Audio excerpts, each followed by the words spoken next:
একঘেয়ে ডিমের কারি ভালো লাগে না খেতে, ওই জন্য এটা ডিমের কোরমা বানিয়ে ফেললাম। কড়াই বেশি পরিমাণে তেলটা দিয়ে দিলাম। এটা মিডিয়াম ফ্লেমে করব, ওই জন্য বেশি করে তেল দিলাম। ওই তেলেতেই রান্নাটা করে নেব। পেঁয়াজগুলো মিহি করে কুচিয়ে নিয়েছি। আমি এখানে একটা পেঁয়াজ কুচিয়ে নিয়েছি, নিয়ে ভালো করে ভেজে নেব। এইভাবে ভেজে নেব কিছুক্ষণ। দেখুন লাল হয়ে গেছে, বেরেস্তা করব যেহেতু, এটা লাল করে ভেজে নেব। এবার তুলে নিচ্ছি পেঁয়াজগুলো, নিয়ে আমি এটা আলাদা রেখে দেবো বেরেস্তা করা পেঁয়াজ। এবার 10টা কাজু নিয়েছি, জল দিয়ে পেস্ট করে নিয়েছি। পেঁয়াজ কুচি কিছুটা, দুটো লঙ্কা, একটু আদা দিয়ে ভালো করে পেস্ট করে নিয়েছি।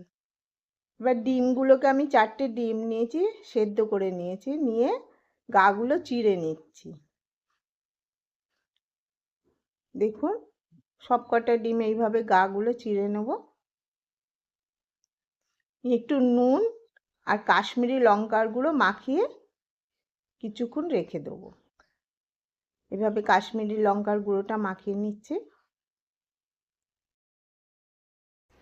কড়াই তেল দিলাম, পেঁয়াজ বাটাটা দিয়ে দিলাম, দিয়ে 1 চামচ রসুন বাটা দিয়ে দিলাম, নুন দিলাম, কাশ্মীরি লঙ্কার গুঁড়ো 1 চামচ, সামান্য ধনে গুঁড়ো দিলাম, দিয়ে ভালো করে এটা কষিয়ে নেব যতক্ষণ না তেল বেরোয়।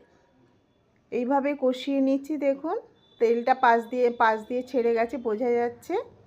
এবার কাজু বাদাম বাটাটা দিয়ে দিলাম, দিয়ে চিনি দিলাম, দিয়ে ভালো করে কষিয়ে নেব কাজু বাদামটা দিয়ে, যাতে তলা না ধরে যায়। একটু নাড়তে হবে অনেকক্ষণ ধরে কাজু বাদামটা। দেখুন নাড়ছি। এবার ডিমগুলো দিয়ে দিলাম, দিয়ে একটু ফুটিয়ে নেব। এইভাবে সবকটা ডিম ভালো করে মিশিয়ে নিলাম মশলার সঙ্গে।